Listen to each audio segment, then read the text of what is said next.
Electrostatics में हमारा purpose क्या है? इलेक्ट्रोस्टैटिक्स में हम पढ़ते हैं अबाउट स्टेशनरी चार्जेस।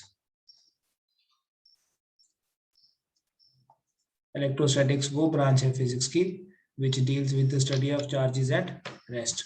तो हमने चार्ज पढ़ा था, क्या होता है चार्ज? इंट्रिंसिक प्रॉपर्टी है मैटर की। इंट्रिंसिक प्रॉपर्टी मतलब इनहेरेंट प्रॉपर्टी है which is associated with every object. हर एक पार्टिकल के पास चार्ज होता है और चार्ज एक ऐसी प्रॉपर्टी है, मैटर की ऐसी प्रॉपर्टी है जिसके कारण इलेक्ट्रिक और मैग्नेटिक इफेक्ट्स होते हैं। ठीक है। एंड बेंजामिन फ्रैंकलिन ने दो तरह के चार्जेस इंट्रोड्यूस किए जिनके कन्वेंशनल नेम्स हैं पॉजिटिव एंड नेगेटिव। ठीक है। हमारे लिए फिजिक्स पॉइंट ऑफ व्यू से चार्ज एक फिजिकल क्वांटिटी है जिसका एसआई यूनिट है कूलम, और कूलम होता है एम्पियर इनटू सेकेंड। जो चार्ज का सीजीएस यूनिट है उसको स्टैट कूलम बोलते हैं या उसको बोलते हैं ईएसयू। ईएसयू की फुल फॉर्म क्या है? It is electrostatic unit. ठीक है। और मैग्नेटिज्म में चार्ज का जो सीजीएस यूनिट पढ़ेंगे उसको बोलते हैं ईएमयू, इलेक्ट्रोमैग्नेटिक यूनिट। चलो इसकी हम बाद में बात करेंगे। फिर आपको ये बताया था कि सबसे छोटा चार्ज जो है उसको फ्रैंकलाइन बोलते हैं, और फ्रैंकलाइन एक्चुअली ईएसयू ही है जिसको हम स्टैट कूलम बोलते हैं, यही फ्रैंकलाइन होता है। और सबसे बड़ा यूनिट जो है, सबसे बड़ा यूनिट चार्ज का फैराडे है। तो ये रिलेशन आपको बता दिए कि 1 कूलम जो है 3 × 10⁻⁹ स्टार्ट कूलम होता है, और 1/10 ऑफ एब्सोल्यूट कूलम। ये जो EMU है इसी इलेक्ट्रोमैग्नेटिक यूनिट को एब्सोल्यूट कूलम बोला जाता है। And we write ABC for that, जैसे यहाँ लिखा हुआ है। ठीक है। चार्ज को हम डिफाइन करते हैं एज करंट इनटू टाइम। तो करंट का डायमेंशनल फॉर्मूला A1, टाइम का T1, इसलिए चार्ज का डायमेंशनल फॉर्मूला होगा बेटा A1T1। ठीक है। तो मास जैसे चार्ज की मास जैसे मैटर की एक प्रॉपर्टी है, in the similar way charge is also a property of matter.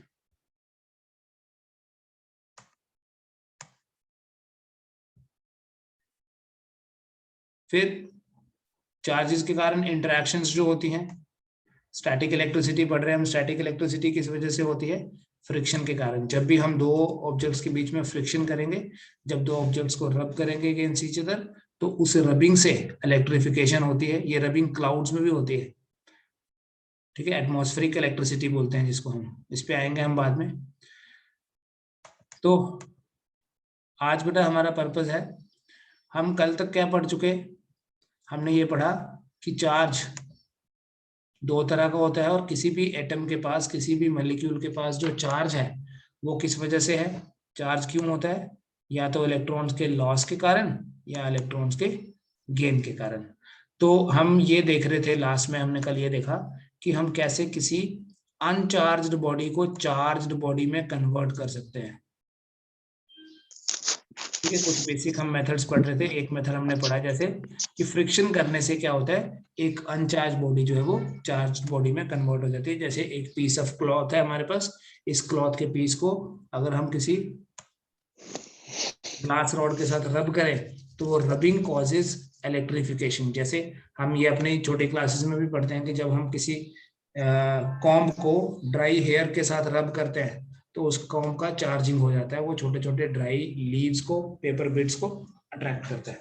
दूसरा कल हमने एक इंपॉर्टेंट चीज डिस्कस की, मैंने वीडियो शेयर की वो आपके साथ, कि अर्थिंग क्या होता है। ठीक है। Earthing is a process of transferring any excess charge, any extra charge to the ground. तो आज बात करेंगे बेटा मेथड्स ऑफ चार्जिंग में। We have second method, important method है, इसे बोलते हैं चार्जिंग बाय कंडक्शन, इंडक्शन पढ़ते हैं पहले। आप म्यूट कर लीजिए बेटा, अपने माइक म्यूट कर लो सारे। Hello sir. हाँ बोलो सर, जो आपने कल कराया था ना अर्थिंग, हाँ सर जो आपने कहा था ग्राउंड पिट होता है उसके अंदर कॉपर की रॉड होती है, हाँ हाँ हाँ सर वो कॉपर की क्यों रखते हैं, सिर्फ एल्युमिनियम देखो की क्यों नहीं रख सकते? मतलब मैं बताता हूँ आपको। देखो बेसिकली हम जब अर्थिंग करते हैं ना, हम ऐसा मटेरियल चूज करते हैं जिसकी कंडक्टिविटी बेटर हो, बेटर कंडक्टिविटी होनी चाहिए। तो हमारे पास तो ऐसे बेस्ट कंडक्टर की अगर हम बात करें, आपको दिखाई दे रही है इमेज, दिखाई दे रही है ना, बोर्ड दिखाई दे रहा है ना? Yes sir. देखो जो बेस्ट हमारे पास, अगर कंडक्टिविटी पॉइंट ऑफ व्यू से देखें, silver is the best conductor of electricity. Silver is the best conductor of electricity. Silver के बाद आता है कॉपर, और कॉपर के बाद जो कंडक्टिविटी है वो है एल्यूमिनियम की। अब देखिए सिल्वर तो हम यूज करेंगे नहीं, ना तो हम अपनी वायर्स सिल्वर की लेते हैं और ना ही सिल्वर की प्लेट्स ले लेंगे, क्योंकि आपको पता है सिल्वर लेंगे तो कॉस्ट बड़ी ज्यादा बढ़ जाएगी। तो हम ये जो प्लेट लेते हैं या तो कॉपर की लेंगे या एल्यूमिनियम की लेंगे। अब कब कॉपर, या हम भी जो वायरिंग भी करते हैं घर में, आपने देखा होगा जो हम ये इलेक्ट्रिकल वायरिंग करते हैं ये कॉपर की वायर होती है। हम कभी ट्रांसफार्मर लेने जाते हैं तो वो ट्रांसफार्मर जहां भी जो मैन्युफैक्चरर होता है वो हमें ऑप्शन देता है कि ये ट्रांसफार्मर है, दोनों एक जैसे हैं, ऐसे ट्रांसफार्मर बनाया होता है, दोनों एक जैसे है, बस एक में मैंने कॉपर केबल यूज किया है और दूसरे में एल्यूमिनियम केबल यूज किया, कौन सा दूं। तो अगर देखो, अगर हमारे लिए कॉस्ट मैटर नहीं करे, हमारे लिए अगर क्वालिटी मैटर करे कि हमें बेटर कंडक्टिविटी चाहिए, बेटर क्वालिटी चाहिए, तो हम कॉपर को प्रेफर करेंगे। आल्दो सिल्वर को छोड़ दीजिए, सिल्वर तो बड़ी ज्यादा कॉस्ट हो जाएगी, नहीं इतना कॉस्ट बियर करने का कोई फन नहीं है। तो कॉपर या एल्यूमिनियम में से अगर हम कॉस्ट को एक इंपॉर्टेंट फैक्टर माने कि हमने ज्यादा पैसे नहीं खर्चने हैं, तो हम एल्यूमिनियम ले लेंगे। लेकिन अगर हम ये सोचें कि एक ही बारी खर्च करने हैं तो बेटर चीज ही ले लेते हैं, थोड़ी एक बार वन टाइम कॉस्ट लगेगी, तो हम कॉपर। कॉपर इसलिए बिकॉज कॉपर की कंडक्टिविटी अच्छी होती है, copper is a better conductor then aluminium. But फिर भी अगर आप देखो ओवरहेड जो ट्रांसमिशन वायर्स है हमारी, ये जो खंबे पे तारें लगी होती हैं, ये कॉपर की नहीं होती हैं, ये एल्यूमिनियम की होती हैं, because of the same reason. अगर ये कॉपर की होंगी, again the cost will increase. ठीक है, तो कॉस्ट एक फैक्टर जहां होते हैं, जहां बड़ी बड़ी लंबी लंबी तारें लगी, देखो बड़े बड़े पोल लगे हैं, एक पोल यहाँ लगा है तो दूसरा पोल हो सकता है यहाँ लगा है, तो ये ऐसे पोल्स से मान लो 500 किलोमीटर हमने पूरी सिटी में बिछा दी पूरी तार, तो वो 500 किलोमीटर अगर वो कॉपर की होगी ना तो बड़ी ज्यादा कॉस्ट हो जाएगी, इसलिए वहां एल्यूमिनियम यूज करते हैं। लेकिन जब हमने अपने घर में लगाना होता है तो हमें पता है घर में कितनी लगेगी और वैसे भी अपने लिए यूज करना है उसको, तो वहां हम कॉपर प्रेफर करते हैं। तो जब हम, सीधी सी बात है, जब हमने कोई ज्यादा एरिया के ऊपर स्प्रेड करना है या बहुत बड़ी बात करनी है, बड़ा ज्यादा डिस्टेंस है, तब हम एल्यूमिनियम यूज करते हैं कॉस्ट को कम करने के लिए। और जब हम अपने घर में यूज करते हैं तो हम क्वालिटी मेंटेन करने के लिए उसको कॉपर की यूज करते हैं। बेटर होता अगर हम सिल्वर की यूज करते तो, लेकिन silver silver is a very costly metal, तो सिल्वर की यूज करेंगे, बेटर तो हो जाएगा, but at the same time cost will increase many fold. तो that is why we have a compromise. हम कॉपर यूज करेंगे या सिल्वर यूज करेंगे, एल्यूमिनियम यूज करेंगे, तो हम एल्यूमिनियम यूज करके एक्चुअली थोड़ा सा कॉम्प्रोमाइज करते हैं। ठीक है, आप ट्रांसफार्मर लेने जाओगे ना, कॉपर का ट्रांसफार्मर अगर 8,000 का होगा तो एल्यूमिनियम का 4,500 या 5,000 का ही होगा। अनन्या का Intel more better better price quote कर सकती है। Aluminium is less costly. चलिए बेटा, आज हम बात करेंगे मेथड्स ऑफ चार्जिंग में। इंपॉर्टेंट मेथड है, इसको बोलते हैं बेटा charging by induction. Charging by induction, ठीक है, I will share the video later on. Charging by induction में क्या होता है, सबसे इंपॉर्टेंट चीज, जिस भी बॉडी को हमने चार्ज करना है उस बॉडी को फिजिकली टच नहीं करते। The body to be charged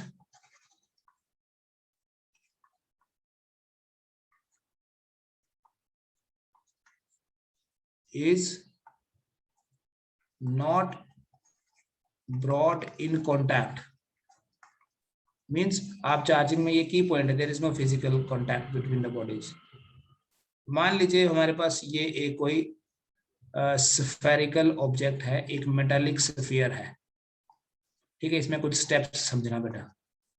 और ये जो मेटालिक स्फीयर है, ये मेटालिक स्फीयर किसी इंसुलेटिंग स्टैंड के ऊपर रखा है, अर्थिंग नहीं हुई है इसके। This is placed on some insulating stand, ground से सेपरेट है। और इस मेटालिक स्फीयर के सामने हम एक ग्लास रॉड रख रहे हैं। ये एक ऐसी ग्लास रॉड है जो हम ऑलरेडी सिल्क के साथ रब कर चुके हैं, मतलब ये एक ऐसी ग्लास रॉड है जो ऑलरेडी पॉजिटिवली चार्ज्ड है। सो इस फर्स्ट स्टेप में हमने क्या किया, हमने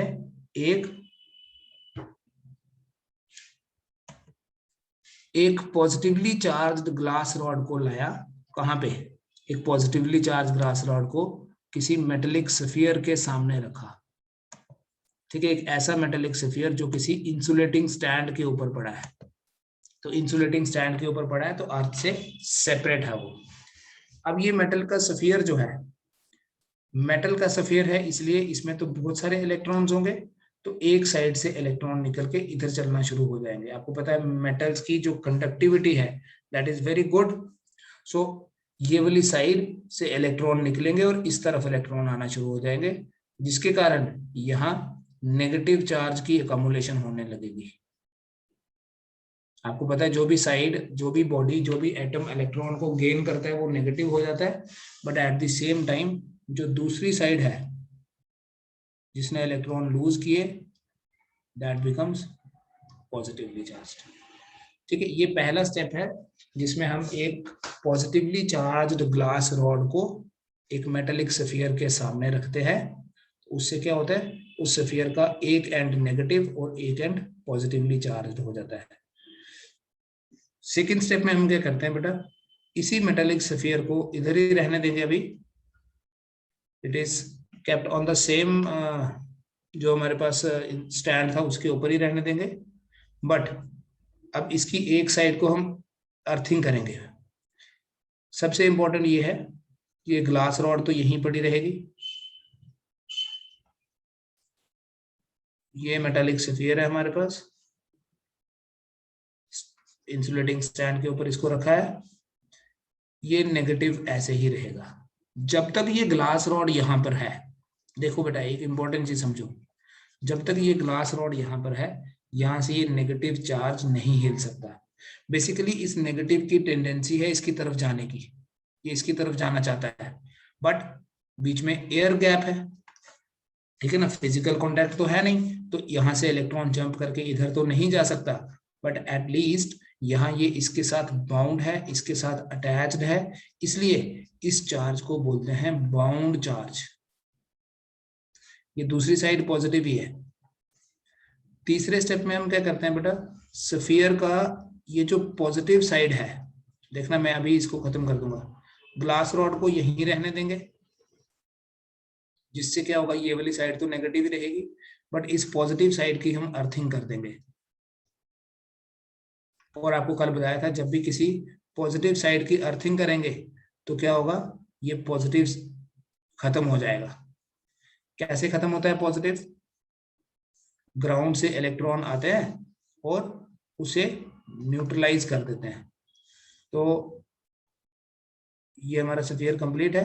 जैसे हमने यहाँ से अर्थिंग करी, नेगेटिव तो यही रहा, बट पॉजिटिव जो है वो ये हम कल पढ़ चुके, यहाँ से इलेक्ट्रॉन आके इस पॉजिटिव को न्यूट्रलाइज कर देंगे।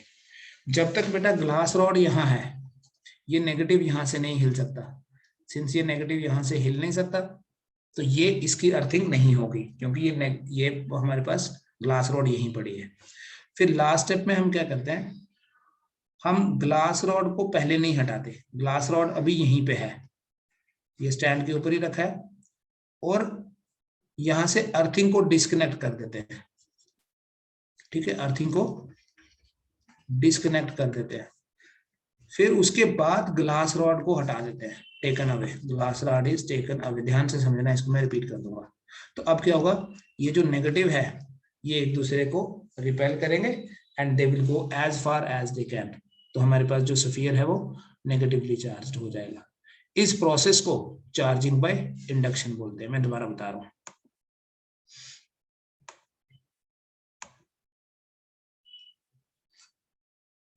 कुछ स्टेप्स समझने बताइए।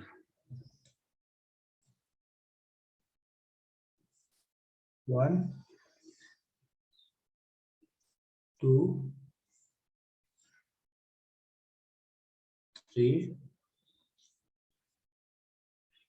बढ़िया, तीन तीन केसेस ले लेते हैं। स्टैंड पे रखा,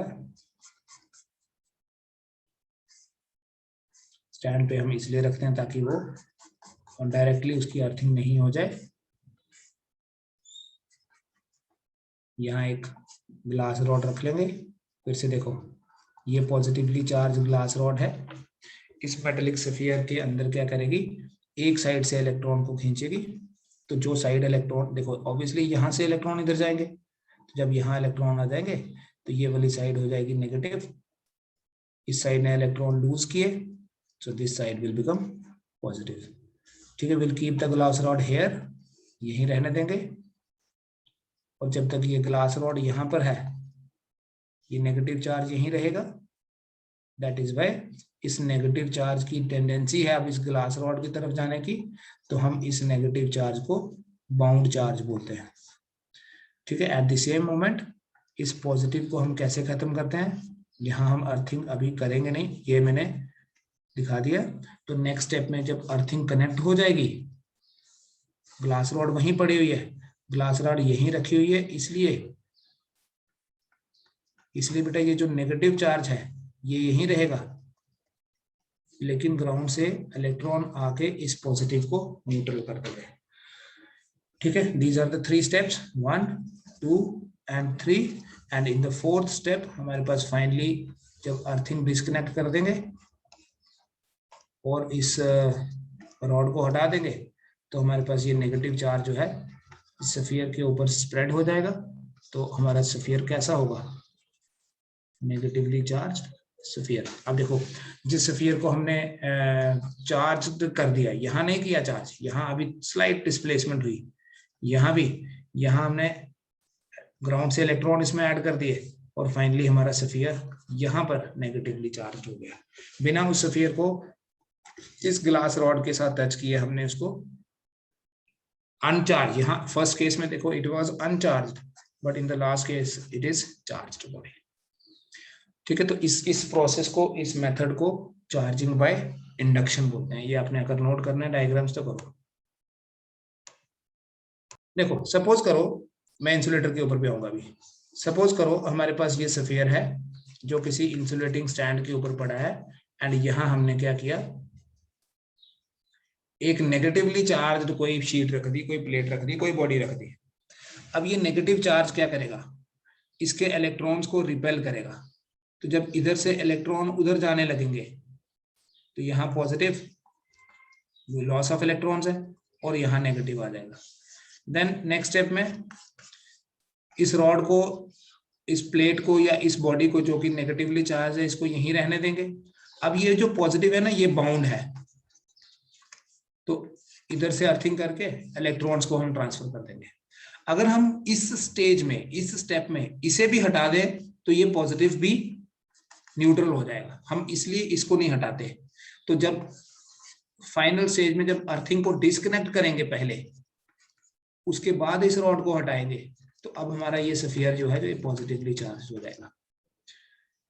ठीक है, तो ऐसे याद रखो कि अगर हम एक नेगेटिवली चार्ज बॉडी लेके चल रहे हैं तो फाइनली हमें पॉजिटिव मिलेगा, और पिछले केस में हम पॉजिटिव लेके चले थे तो फाइनली हमें नेगेटिव मिला था। ठीक है, अब डिफरेंशिएट कैसे करेंगे हम कि ये हमने मेटेलिक स्फीयर लिया, इंसुलेटिंग क्यों नहीं लिया। देखो जो मेटल होते हैं, metal, non metal, insulator, solid, liquid, gas, dead, alive, कुछ भी हो, एनी मटेरियल, लिविंग और नॉन लिविंग, लिविंग और नॉन लिविंग, किससे बना है, एटम से। एटम्स में क्या है, एक एटम की अगर हम बात करें तो इलेक्ट्रॉन्स हैं ऑर्बिट में, प्लस एक्स्ट्रा न्यूक्लियर पार्ट है, ये इलेक्ट्रॉन्स एक्स्ट्रा न्यूक्लियर पार्ट में है, और न्यूक्लियर पार्ट भी है एटम्स में, मतलब न्यूक्लियस भी है।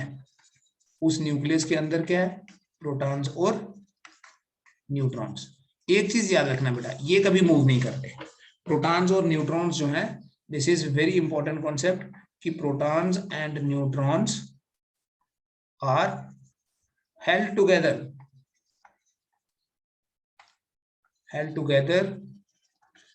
inside the nucleus due to nuclear force, और ये जो न्यूक्लियर फोर्स है ये नेचर की सबसे स्ट्रॉन्ग फोर्स है। तो जब भी कभी मूवमेंट होगी तो वो किसकी होगी? इलेक्ट्रॉन्स की होगी। अब इलेक्ट्रॉन मूव तो तब करेंगे ना अगर इलेक्ट्रॉन्स फ्री हुए। तो मेटल्स की गुड कंडक्टिविटी क्यों होती है? Because large number of electrons are available. बहुत सारे इलेक्ट्रॉन्स अवेलेबल हैं which are free electrons.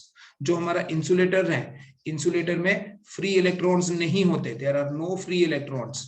Free electron होने का मतलब क्या है? जैसे अगर हम ऑर्बिट के पॉइंट ऑफ व्यू से बोले, ये आउटर मोस्ट शेल के इलेक्ट्रॉन जो हैं, अगर ये न्यूक्लियस के साथ टाइटली बाउंड है तो वो इंसुलेटर होगा।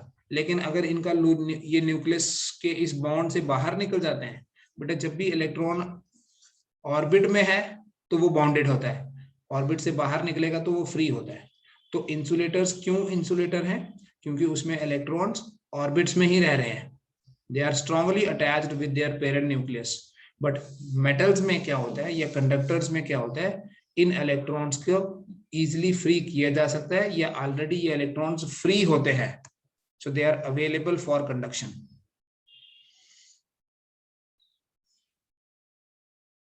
हाँ ये अभी हम करते हैं अंकुर, अभी आपके क्वेश्चन का आंसर भी आ रहा है। ठीक है, ये मिल गया आपको। फिर दूसरा क्या पूछा क्वेश्चन किसी ने, अंकुर ने, कि दो स्फीयर्स को कैसे करेंगे। देखो दैट इज इजी प्रोसेस और वही करते हैं जो अभी हम पढ़ रहे थे ना, वो बेसिक था। मान लो ये एक स्फीयर है और ये है दूसरा स्फीयर। ठीक है, इन दोनों स्फीयर्स को मैंने अभी टच करके रखा है, आपस में दोनों को टच करके रखा है।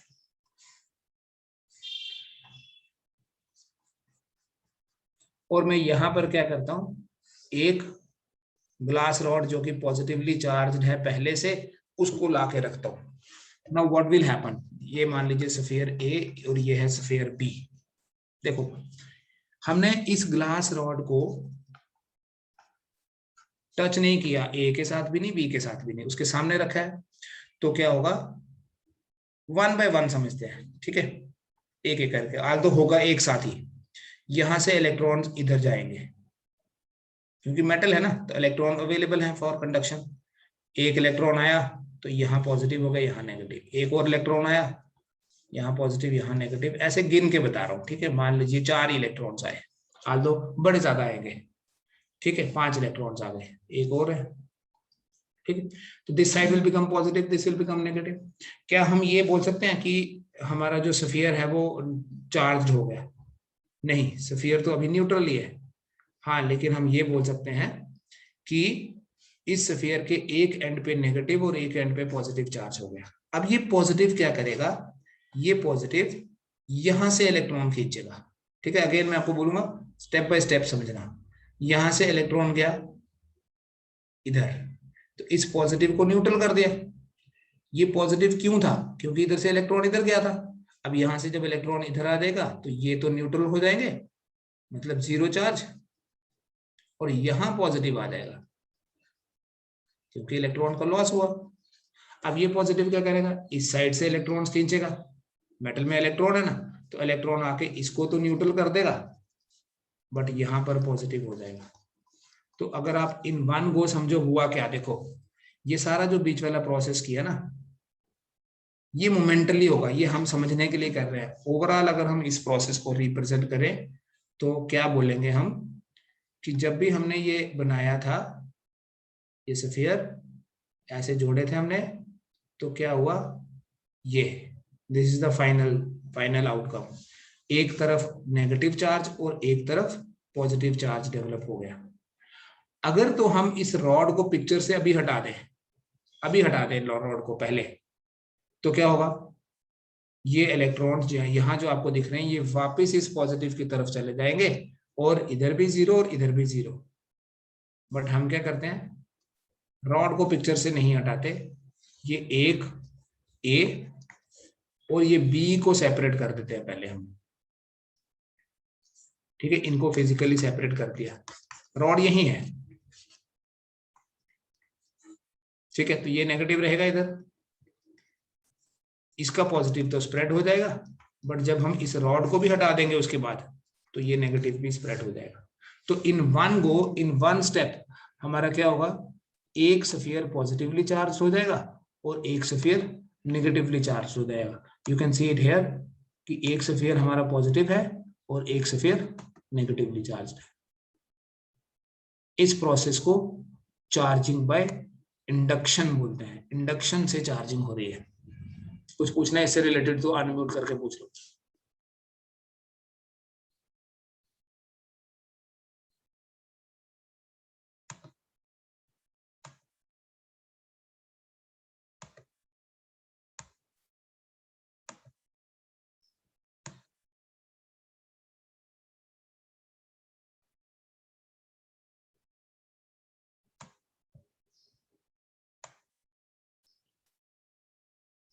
ठीक है बेटा। So this is charging by induction, जिसमें हम किसी अनचार्ज्ड बॉडी को चार्ज बॉडी में कन्वर्ट कर देते हैं without physically touching that body. Now next एक और मेथड समझना, this will help you numericals में भी। इस मेथड को बोलते हैं charging bye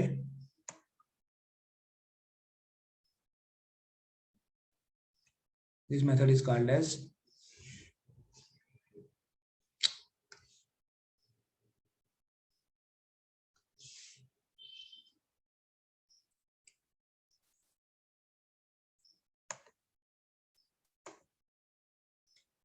charging by conduction.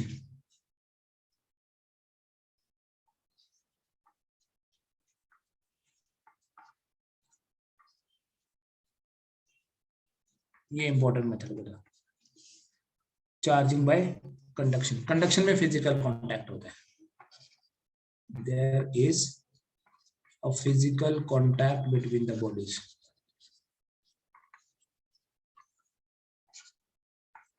जो भी दो बॉडीज हम लेंगे, अभी दो की बात करेंगे, क्वेश्चन में बताऊंगा, तीन भी ले सकते हैं, ज्यादा भी ले सकते हैं। जो भी दो बॉडीज हम लेंगे उन दोनों बॉडीज को फिजिकली टच में रखेंगे। देखो अगर तो if two objects are of same size then their total charge, लिख लेना ये, गेट्स इक्वली डिस्ट्रीब्यूटेड। ठीक है, लेट अस अंडरस्टैंड क्या मतलब इसका। ये एक स्फीयर, इतने ही साइज का मान लो दूसरा स्फीयर है, इसको हमने इसके साथ टच किया है। यहां पर क्या होता है, दोनों बॉडीज को हम फिजिकली टच करते हैं एक दूसरे के साथ। इसके पास चार्ज था Q1, इसके पास चार्ज था Q2। ठीक है, क्या होगा, कोई सा भी बड़ा हो सकता है, कोई सा भी छोटा हो सकता है, शेयरिंग होगा चार्जेस का। ठीक है, क्योंकि जब इन दोनों का चार्ज डिफरेंट है, इनका पोटेंशियल डिफरेंस होगा, और पोटेंशियल डिफरेंस के कारण जैसे जैसे टेम्परेचर डिफरेंस के कारण हीट फ्लो करती है from one two the other. अब टच करने के बाद अगर फिर हम इन दोनों को सेपरेट कर लें, अब इनके पास कितना कितना चार्ज होगा वो हम कैसे पता करेंगे कि अभी ए के पास कितना है। जैसे यहाँ ए के पास था Q1, बी के पास था Q2, अभी ए के पास कितना है और बी के पास कितना है, दोनों को ऐड करो, Q1 प्लस Q2 बाई 2 कर देना, Q1 प्लस Q2 बाई 2 कर देना। जो भी दोनों का टोटल चार्ज है, then their total charge gets equally distributed between the two. कब, अगर दोनों का साइज सेम होगा तब। अगर दोनों ऑब्जेक्ट्स का सेम साइज है तो दोनों का जो टोटल चार्ज है वो इक्वली डिस्ट्रीब्यूट होगा। जैसे एक स्फीयर के पास मान लीजिए 6 कूलम चार्ज है, दूसरे स्फीयर के पास 4 कूलम चार्ज है, हमने इन दोनों को टच कर दिया, कॉन्टैक्ट में लाया। स्फीयर की बात कर रहा हूं मैं यहाँ, मेटेलिक स्फीयर, सेपरेट कर दिया। अब कितना कितना होगा, दोनों को ऐड करो, it will be 10, 10 divided by 2, 5 coulomb, 5 coulomb. अगर सेम साइज होगा तो चार्ज का इक्वल डिस्ट्रीब्यूशन होता है। टोटल को फाइंड करना, टोटल ऐड करके आएगा, डिवाइड बाय 2।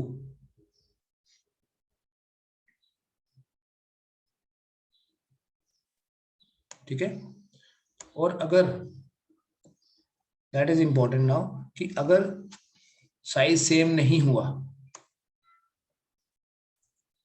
अगर दोनों ऑब्जेक्ट्स का साइज डिफरेंट हुआ तो क्या करेंगे, लिख लीजिए आप ये भी।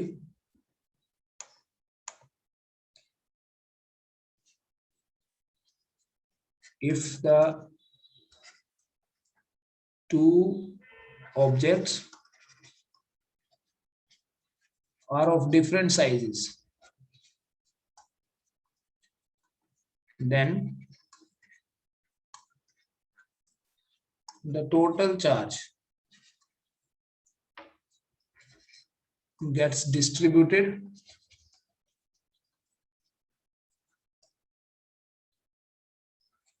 in the ratio of their radius. In the ratio of their radii, जो उनके रेडियस की रेशियो होगी उसी रेशियो में. इसको समझना बेटा, ये it's not very easy. Suppose करो कि एक स्फीयर के पास चार्ज है से 10 कूलम और इस स्फीयर का रेडियस है r. ठीक है, हमने इसे टच किया with another sphere, bigger sphere, जिसका रेडियस 2r है, लेकिन इसके पास चार्ज है 5 कूलम. ठीक है, पहले से इसका चार्ज 5 कूलम था, इसका 10 कूलम था, दोनों का रेडियस डिफरेंट है. तो आपने कैसे पता करना है कि अब अगर हम इनको सेपरेट करें, ये है इनिशियल कंडीशन और ये है फाइनल.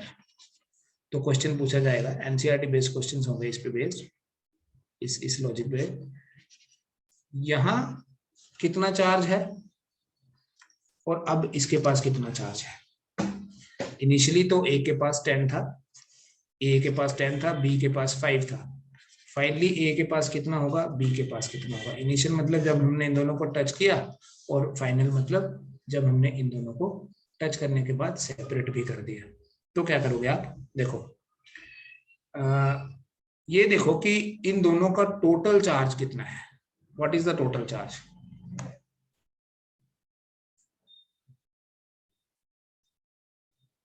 टोटल चार्ज दोनों का है 15, दोनों का टोटल चार्ज है 15 कूलम. एक चीज. दूसरा, ये देखो कि इनका जो रेडियस है, उस रेडियस की रेशियो क्या है, दिखाई दे रही है. रेडियस की रेशियो 1:2 है ना. एक r है और दूसरी 2r है, तो रेशियो क्या है, 1:2. तो आपने इस 15 को 1:2 की रेशियो में डिवाइड करना है.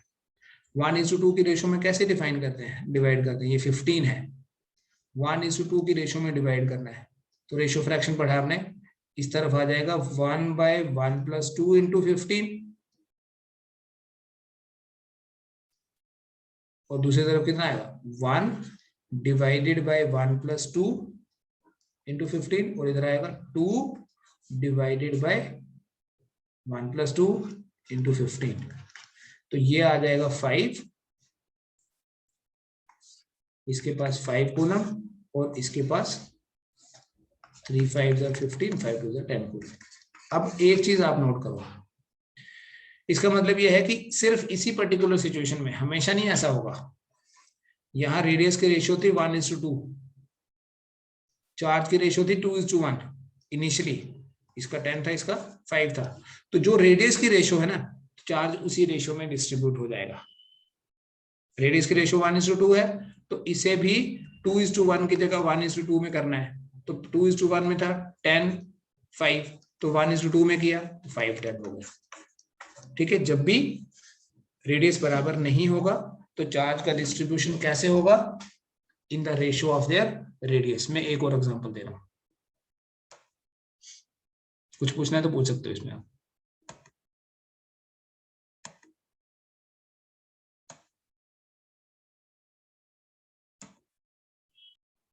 सपोज कर लो कि हमारे पास एक स्फीयर है जिसका रेडियस है 2r, दूसरा स्फीयर है, इसका रेडियस थोड़ा ज्यादा है इससे, और ये है 3r. ठीक है, इसके पास जो चार्ज है, मैं सेम एग्जांपल लेता हूं, इसके पास चार्ज है 5 कूलम और इसके पास चार्ज है 10 कूलम. तो ये इनिशियल है अगर सिचुएशन, तो फाइनल सिचुएशन क्या होगी जब हम इन दोनों को सेपरेट करेंगे? तो आप बस ये बता दो कि इस 2r वाले के पास, मतलब इस b के पास अब कितना होगा, और इस a के पास जिसका रेडियस r था, इसका चार्ज कितना होगा और इसका चार्ज कितना होगा। ठीक है, q1 बोल देता हूँ, q2 बोल देता हूँ, डैश डाल देते हैं। यहाँ q1 था, यहाँ q2 था, तो q1 डैश कितना और q2 डैश कितना। ठीक है, आप बताएंगे आंसर। आप चैट बॉक्स में लिख के बताओ चाहे। मैंने बोला ये टोटल ऐड कर, इन दोनों का टोटल पता करना पहले। दोनों का टोटल है 15। ठीक है, फिर देखो रेडियस की रेशियो क्या है। रेडियस की रेशियो है 2:3, एक 2r और दूसरी 3r, तो रेडियस की रेशियो हो गई 2:3। मतलब इस 15 कॉलम को आपने 2:3 की रेशियो में डिवाइड करना है। इस तरीके से डिवाइड करना है कि जो दोनों पार्ट्स हैं उनका रेशियो 2:3 रहे। तो कैसे करते हैं? पहला पार्ट आएगा 2/2 + 3 दैट इज 5, किसको डिवाइड करना है? 15 को। और दूसरा आएगा 3 divided by 3 + 2 into 15. So this will become 5 3s are 15, 3 2s are 6 coulomb, and 5 3s are 15, 3 3s are 9 coulomb. That is the answer. एक 6 कूलम, दूसरा 9 कूलम। तो फाइनली देखो 6:9, मतलब 2:3 ही तो हुआ। तो यहाँ रेडियस का रेशियो क्या था? 2r 3r। तो जो रेडियस का रेशियो है वही फाइनली चार्ज का रेशियो। जैसे यहाँ कूलम और रेशियो सेम है, यहाँ कूलम की बात हो रही है, यहाँ आर की बात हो रही थी। आर हो सकता है मीटर सेंटीमीटर में हो। कर लिया किसी ने? 12.5 200 ध्रुव 424। 424 कैसे होगा? सोचो, 1:4 होना चाहिए। 424 तो 1:6 रेशियो होगी। जल्दी नहीं करनी, जल्दी में हमेशा हल्दी हो जाएगी, ये याद रखना। अच्छा बड़ा आते हुए भी 10:40, यस 10:40 है। वंश रैना, सोनू शर्मा, वंश भट्ट है शायद ये, प्राची खजूरिया, समर्थ 10:40। ठीक है ना? टोटल चार्ज कितना है अपने पास? 50 कूलम है टोटल चार्ज। रेशियो क्या रहनी चाहिए? 1:4। 1/5 पता नहीं, ये सिंपल है। 1 डिवाइडेड बाय 1 + 4 × 50, 4 डिवाइडेड बाय 4 + 1 × 50, 10 × 4। सो एक के पास आ गया 10 कूलम और दूसरे के पास आ गया 40 कूलम। खत्म। तो जो रेडियस की रेशियो है उसी रेशियो में टोटल चार्ज हमारा डिस्ट्रीब्यूट हो जाएगा। ठीक है, आई होप अभी आपको ये समझ आ गया कि चार्ज की डिस्ट्रीब्यूशन कैसे होती है। एक क्वेश्चन दे रहा हूं madam, I am writing a question for you. ठीक है, आप भी लिख लीजिए question. This is also NCERT based question. Question ये है कि अगर हमारे पास 2 मेटेलिक सफियर्स हैं,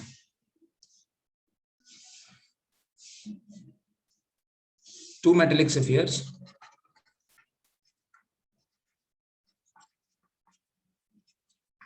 A and B of same size, each having charge Q, are kept certain distance apart. ठीक है, 2 मेटेलिक सफियर्स हैं, ए और बी, सेम साइज है दोनों का और दोनों के पास चार्ज भी सेम है। They are kept certain distance apart. मान लो जैसे ये ए है, ये बी है, दोनों का साइज बराबर है, दोनों का चार्ज भी बराबर है। A third metallic sphere C